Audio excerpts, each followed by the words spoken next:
In the era before digital streaming made visual storytelling as accessible as a tap on a screen, there were films that captured the imagination through theaters and videotapes, featuring performers whose charisma elevated them to cultural icons. Seka was one such figure, and her 1980 film Inside Seka stands as a testament to her magnetic presence.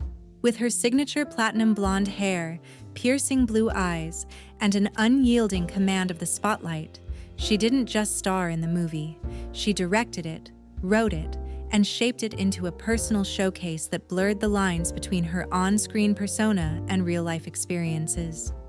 The title might evoke curiosity, but it truly captured her essence as the Platinum Princess, a moniker that endured far beyond the film's release.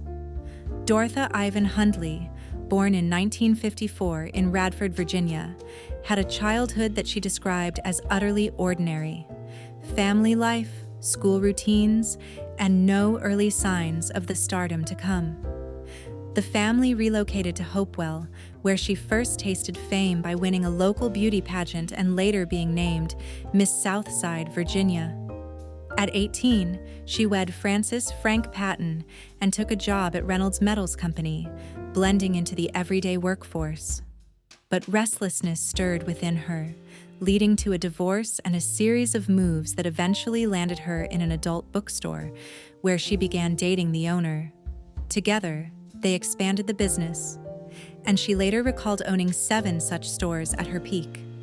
The insights gained from observing films in those back rooms sparked a realization: she could bring something more compelling to the screen. Las Vegas became her turning point. A photo shoot, an unintended peroxide transformation, and a name inspired by a blackjack dealer's affectionate term, Seka, meaning sister in Serbo-Croatian, reimagined the Virginia native as a striking, confident figure reminiscent of a classic film heroine with an icy edge. The platinum hair was a mistake, she admitted, but added, "I thought, hey, I like this." Directors quickly recognized her poise and refusal to conform, setting her apart from the crowd. Her early roles built momentum. In Dracula Sucks, 1978, a playful horror blend with industry veterans, Seka held her own, declining an improvised addition to stay true to her contract, a bold stance in a field where flexibility was often expected. Blonde Fire followed, a pulp-inspired tale set in South Africa, where her brief appearances overshadowed the rest, earning praise from director Bob Chin for her beauty, boldness, and business acumen. He predicted stardom, and she agreed. By 1980, Seka had secured a groundbreaking contract with a major studio, providing stability and influence.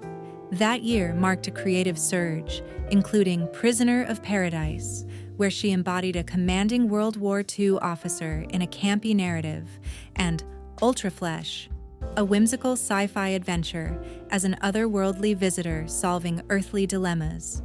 But Inside Seka was her crowning achievement, a hybrid of scripted drama and autobiographical elements, co-created with her partner, Ken Yonts. The film centered on Seka, portraying her as an elegant, multifaceted woman navigating relationships and adventures.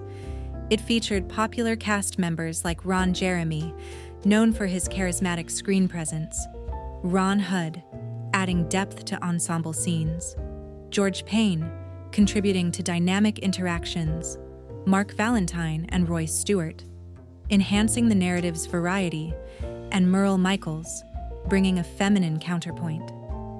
Yet, the spotlight remained firmly on Seka, who shared anecdotes from her life amid vignettes that highlighted her poise and vitality.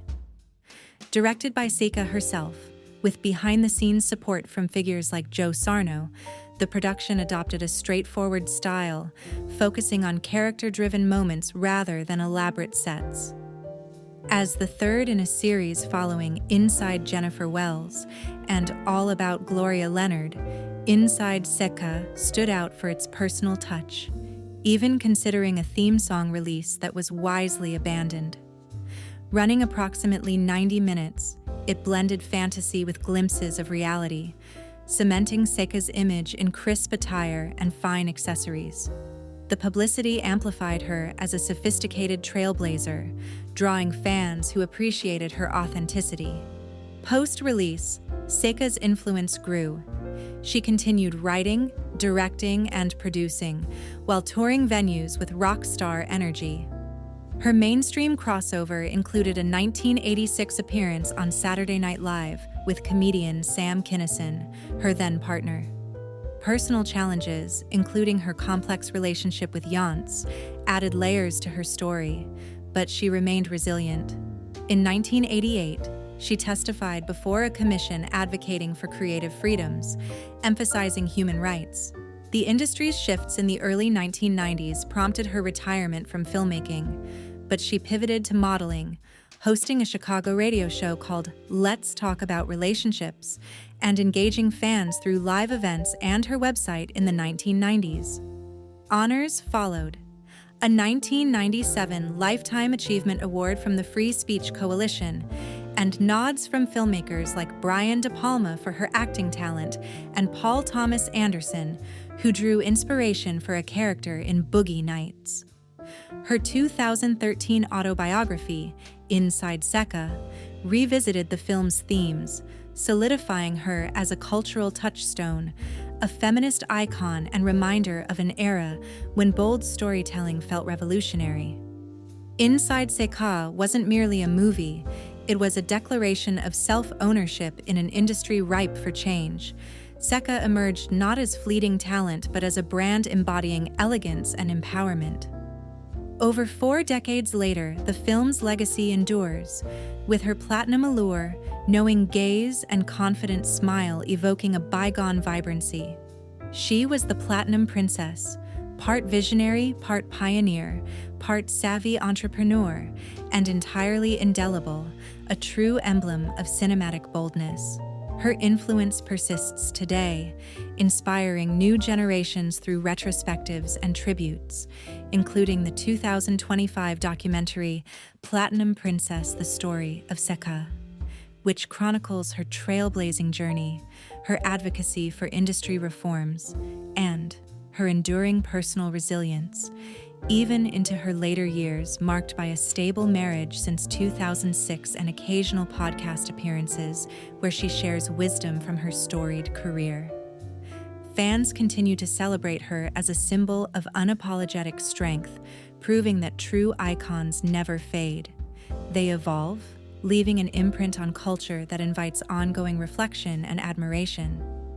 This is Retrovidia, where we dive deep into similar classic movies and the legends behind them. If this story captivated you, hit that subscribe button, like, and comment below. What's your favorite classic film era? Let's keep the conversation going.